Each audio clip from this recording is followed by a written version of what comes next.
이 다니엘서. 이 다니엘서는 이스라엘 포로 시대, 1차 포로 시대를 그 배경으로 하고 있습니다. 이 다니엘은 특별히 하나님의 구원의 역사가 계속 이어졌음을 보여주는 곧 그 주인공 이 다니엘의 신앙으로 시작하여서 마침내 선택하신 이 이스라엘 백성, 이 백성의 영원한 구원이 이루어질 대종말 그까지의 묵시가 기록되어진 예언서입니다. 우리는 역사서라고 쉽게 생각할 수도 있지만 이 다니엘서는 놀랍게도 예언서가 됩니다. 묵시 문학이라는 겁니다. 특히 오늘 본문은 남유다, 즉 예루살렘이 완전히 함락이 되어버립니다. 바벨론 1차 포로기를 그 배경으로 하고 있죠. 바벨론 1차 공습 때 이미 이 예루살렘은 완전히 포로가 되어버립니다. 본문 1절은 그렇게 함락된 이 유다왕 여호야김이 다스린 지 3년이 되는 해에 바벨론 왕 느부갓네살이 유다를 침공하여 예루살렘 성을 에워쌉니다.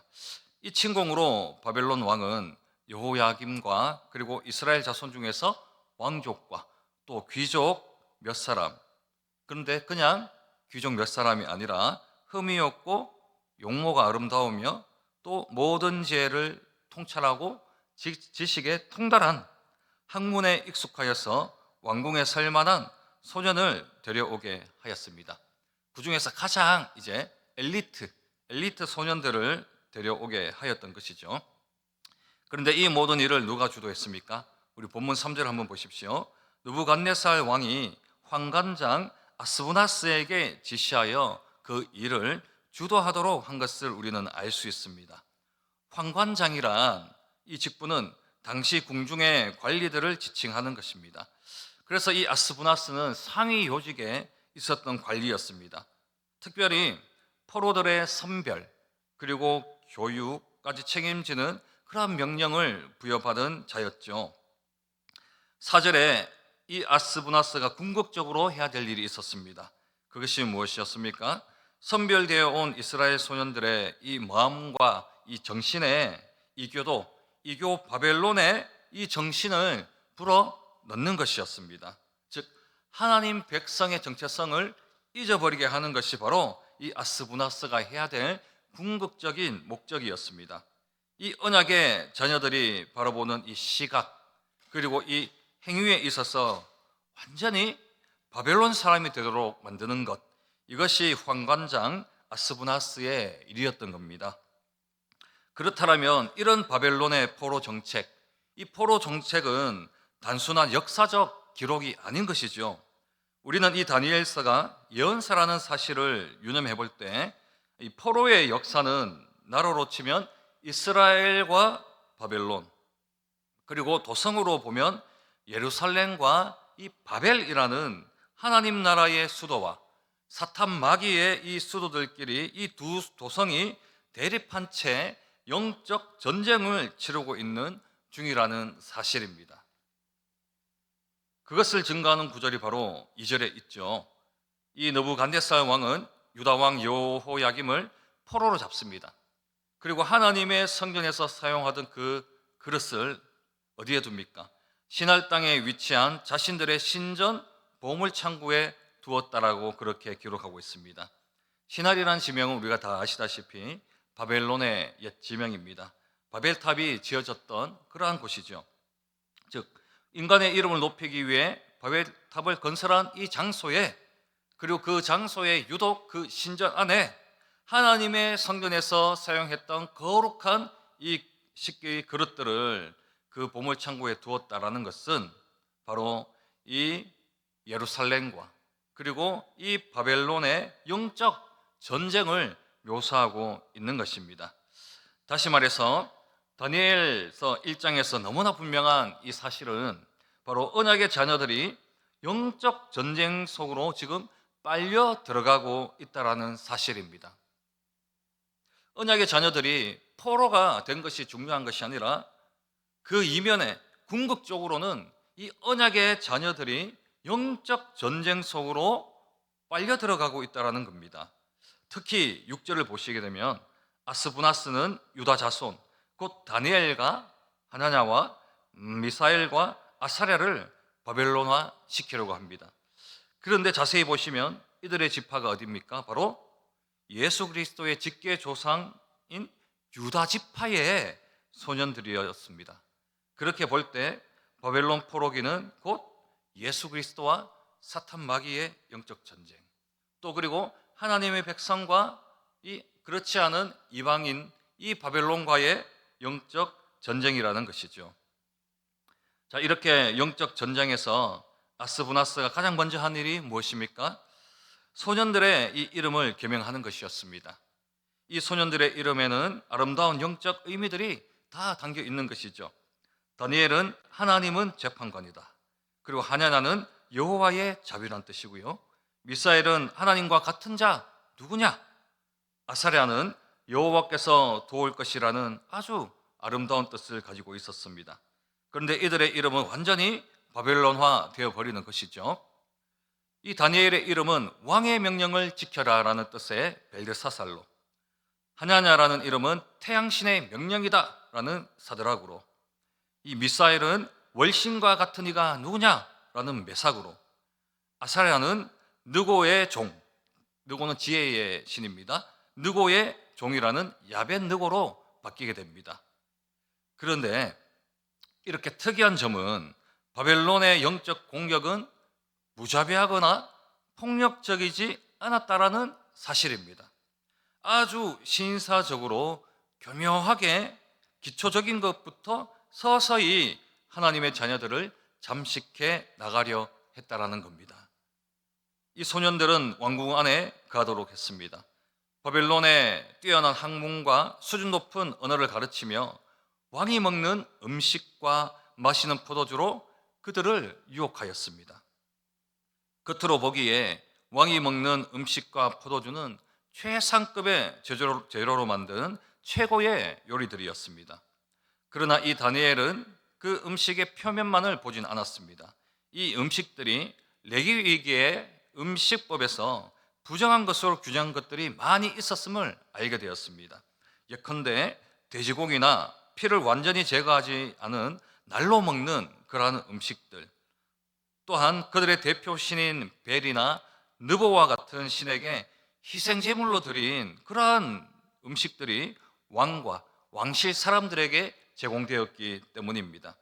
이런 음식을 먹게 되면 간접적으로 우상 숭배에 동참하게 되는 그 꼴이 되니 다니엘은 철저히 이 음식을 거부했던 겁니다. 여러분, 이렇게 영적 전쟁에서 이긴다는 것이 결코 쉬운 일이 아닙니다. 바벨론은 포로로 끌려온 소년들에게 공포심, 적개심을 주지 않았습니다. 가능한 바벨론이 제공할 수 있는 최고의 조건, 최고의 호화와 사치를 누릴 수 있도록 했습니다.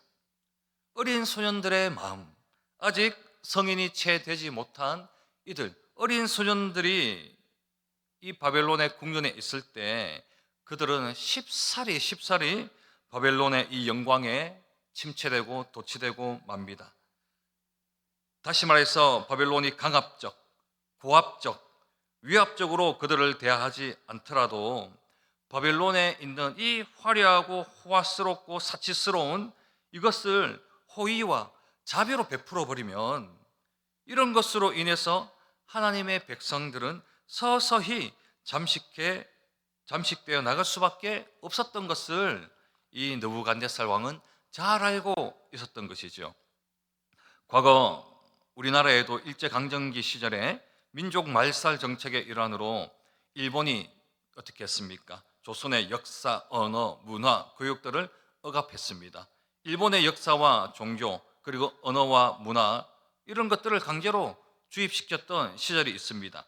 대표적으로 교육에서는 조선교육령을 통해서 일본어를 의무화합니다. 그리고 조선의 역사를 역사책에서 쏙 빼버립니다.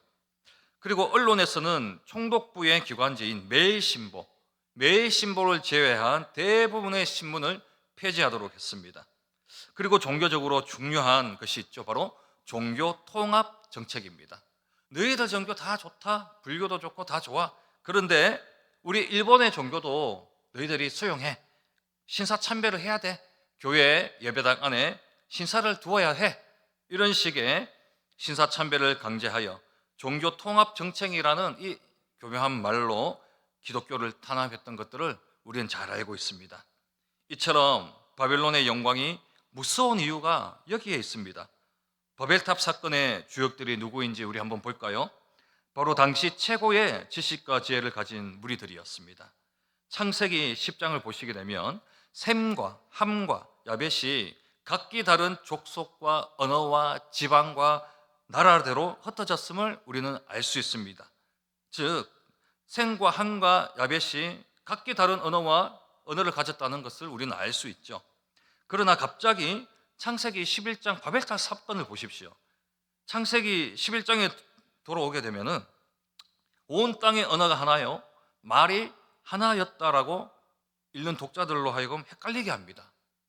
여기서 언어라는 단어는 혀와 입술을 뜻하는 사파라는 히브리어입니다.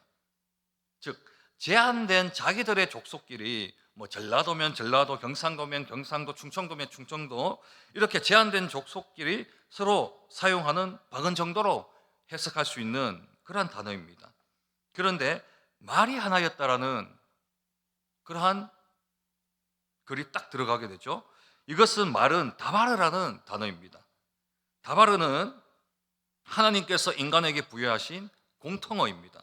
즉 언어보다는, 방언보다는 더 고도화된 의식 소통 수단이 바로 다바르, 바로 말인 것입니다. 즉 여기서 우리는 바벨탑 사건의 이 주인공들이 여러 각지에서 다른 언어를 사용하면서 흩어지다가 어느 한 시점, 정확히 알 수는 없지만 각각 다른 언어와 지방과 나라대로 흩어졌던 이들이 어느 한 시점에서 자신들의 방언뿐만 아니라 이 다바르, 이 말, 공통어이죠. 이 공통어를 능숙하게 사용할 수 있는 무리들이 모여서 하나의 거대한 엘리트 집단을 형성했다는 것을 우리는 주목해야 됩니다.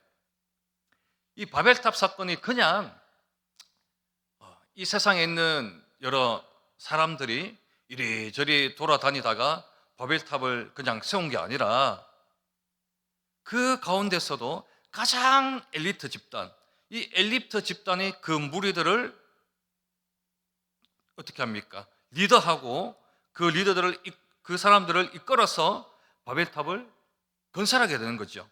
그래서 어떻습니까? 그 당시에는 돌과 진흙으로 집을 짓습니다. 그런데 이런 건축 양식을 완전히 바꿔버립니다. 이들은 벽돌을 만들어 굽습니다. 그리고 역청으로 마감을 하는 등의 혁신적인 건축법을 창조해서 이들의 이 발견은 당시 그 누구도 범접할 수 없는 그러한 기술이었습니다. 그러한 기술로 이들은 자신의 이름을 높이며 흩어짐을 면하고 바벨탑을 세워 그곳에 정착하려고 했습니다. 여러분, 성경에서는 바벨탑이라는 탑만 우리가 생각하시겠지만, 그러나 이 바벨탑을 건설하기 위해서 집이 있어야 되잖아요. 살아가야, 잠도 자야 되잖아요. 맞죠? 그렇기에 바벨탑만 있는 것이 아니라 그곳에는 어떠한 건축물들이 있었다는 겁니까? 벽돌로 만든 아주 혁신적인 건축법을 사용한 그러한 도시들이 그곳에 있었다는 것을 우리는 반드시 기억해야 합니다. 자, 이러한 이 바벨론을 요한계시록에서는 어떻게 묘사하고 있을까요? 계시록 17장 5절에 이렇게 기록되어 있습니다. 그의 이마에 이름이 기록되어 있으니 비밀이라, 큰 바벨론이라, 땅의 음녀들과 가증한 것들의 음이라 하였더라. 보십시오. 지금 다니엘이 있는 이 궁전은 보기에는 화려하고 아주 고도화된, 선진화된 그러한 곳이지만 이곳은 어떤 곳입니까? 땅의 모든 음녀들과 가증한 것들이 가득한 본부에 다니엘이 있는 것입니다. 즉 사탄마귀는 다음 세대의 가장 총명한 유다 자손들, 이 소년들을 먹잇감으로 삼고 있다는 사실이죠. 이처럼 사탄마귀는 가장 고도화된 문화로 특히 다음 세대 우리의 자녀들을 공격합니다. 과거 신할 평지에서 가장 고도화된 기술로 자신의 이름을 높이고 여호와의 그 영광에 이르려고 하고 여호와께 흩어지지 않기를 간절히 바랬던 이들처럼 사탄 마귀는 가장 고도화된 문화, 이 문화로 우리 다음 세대 자녀들을 공격한다라는 겁니다. 우리의 자녀들은 누굽니까? 엄연한 하나님의 백성들입니다. 하나님의 권속들입니다. 그러나 사탄 마귀는 우리의 자녀들이 바벨론의 영광을 탐하고 살도록 부추기고 유혹합니다. 여러분, 한국 미디어 패널 조사 결과에 따르면 2023년도에 10대 청소년의 하루 스마트폰 평균 사용 시간이 2시간 41분, 즉 3시간 정도 됩니다. 학교 갔다가 좀 쉬기도 바쁜데 어떻게 이렇게 3시간 동안 하는지, 자기 전에 그렇게 하겠죠. 또 그리고 주말에는 몇 시간인 줄 아십니까? 평균 7시간 사용합니다. 이 주말이 어떤 시간입니까? 다음날 주일을 준비해야 될 가장 중요한 시간입니다. 가장 중요한 시간입니다. 여러분, 이스라엘 백성들이 광야 생활할 때 안식일을 위하여서 그 안식일 전날에는 그 만나를 2배 더 거뒀어야 됐습니다. 왜? 이 안식일을 준비하기 위해서요. 이처럼 토요일은요, 주일보다 더 중요한 날입니다. 토요일을 실패하게 되면, 토요일에 사탄 마귀와 싸움에서, 영적 전쟁에서 패하게 되면 주일도 승산이 없는 겁니다. 이 주말에, 이 중요한 이 시간에 청소년들이 몇 시간 핸드폰 한다고요? 평균 7시간 사용합니다. 더 놀라운 것은 인터넷은 8시간 사용한답니다. 이처럼 청소년들은 여유 시간에 하나님의 말씀, 기도 혹은 찬양과 같은 영적인 것에 관심을 두지 않습니다. 그러한 시간을 사용하지 않습니다.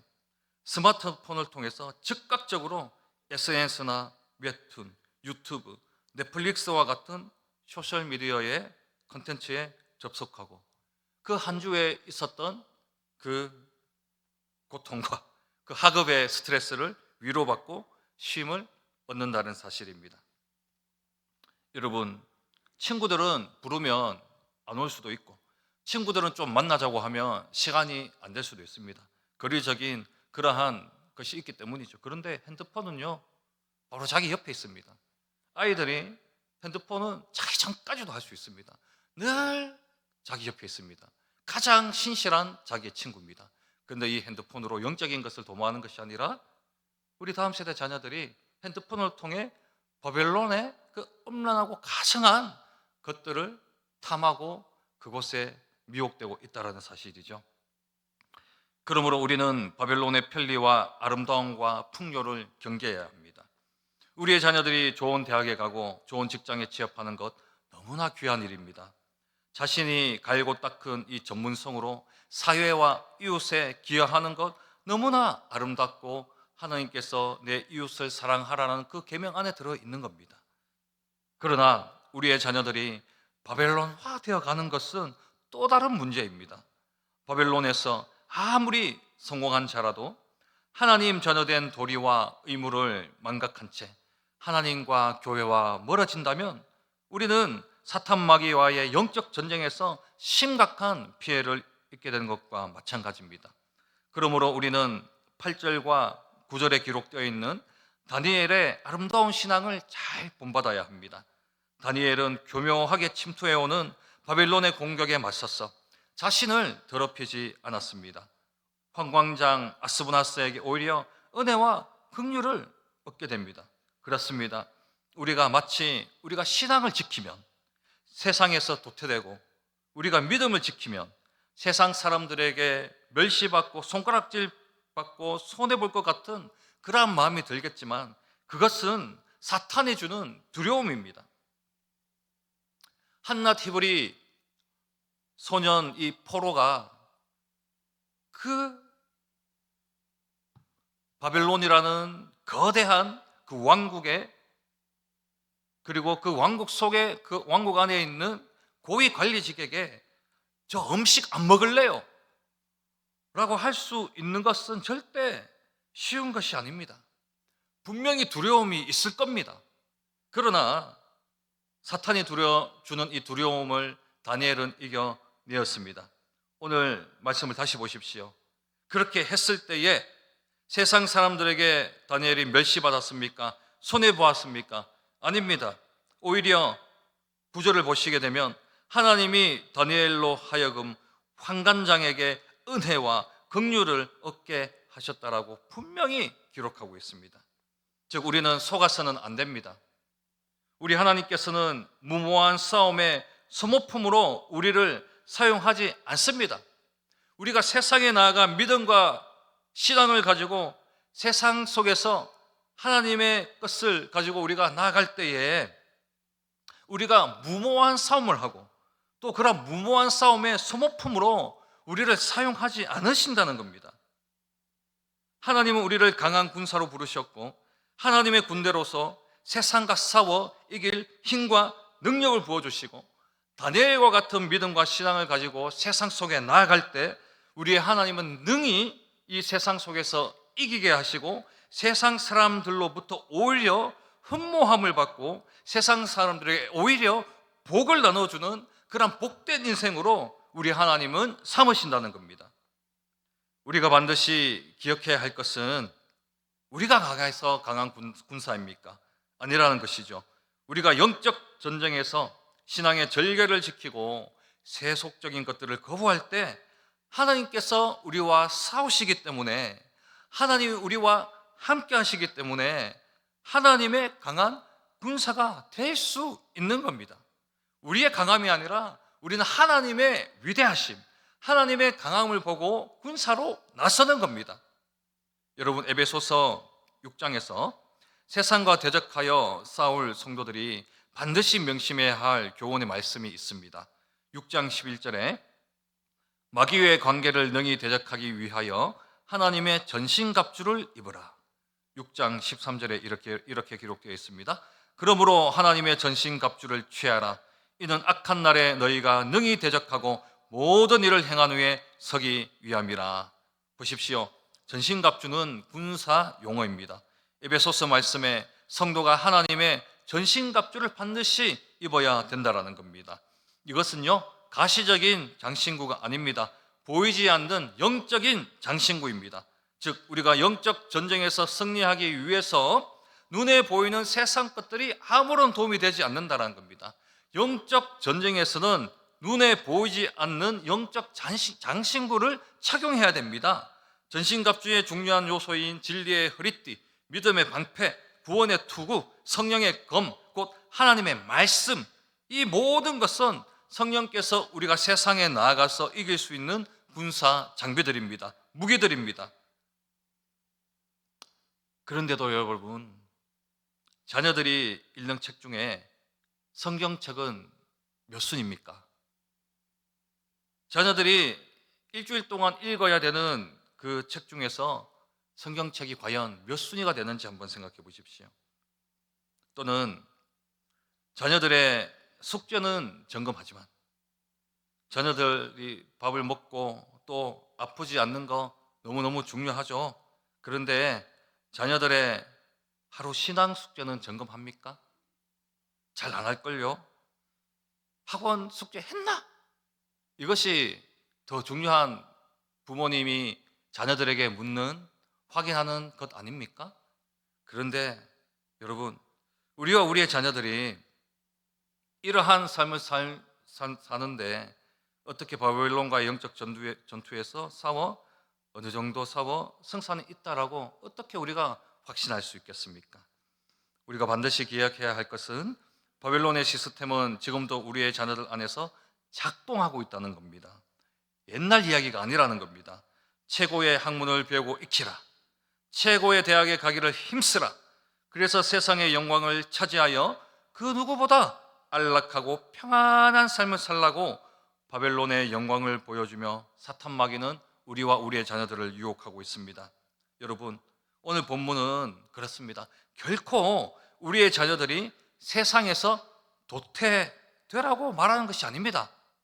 세상 사람들과 뒤처지라는 그 말을 하고 있는 것이 아닙니다. 왜냐하면 다니엘과 세 친구들이 느부갓네살 앞에서 그 지혜와 총명이 그 나라의 박수, 술객보다 몇 배요?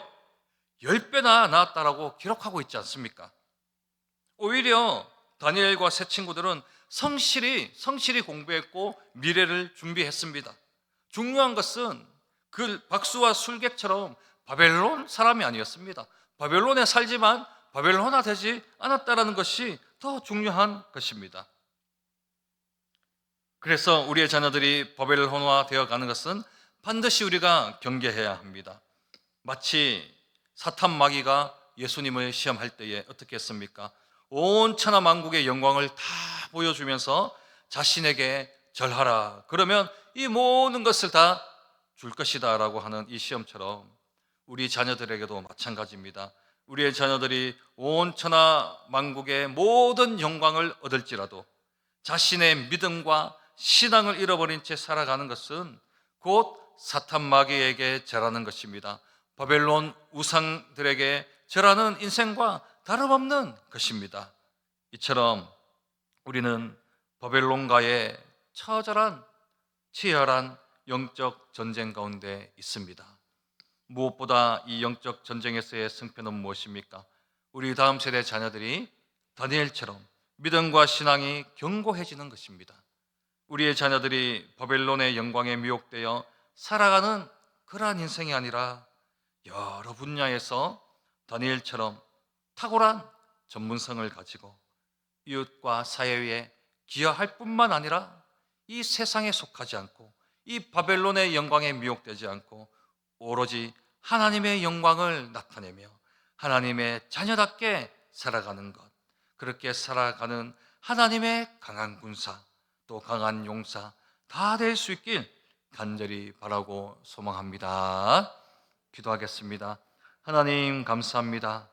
우리는 지금 심각한 영적 전쟁 속에 있습니다.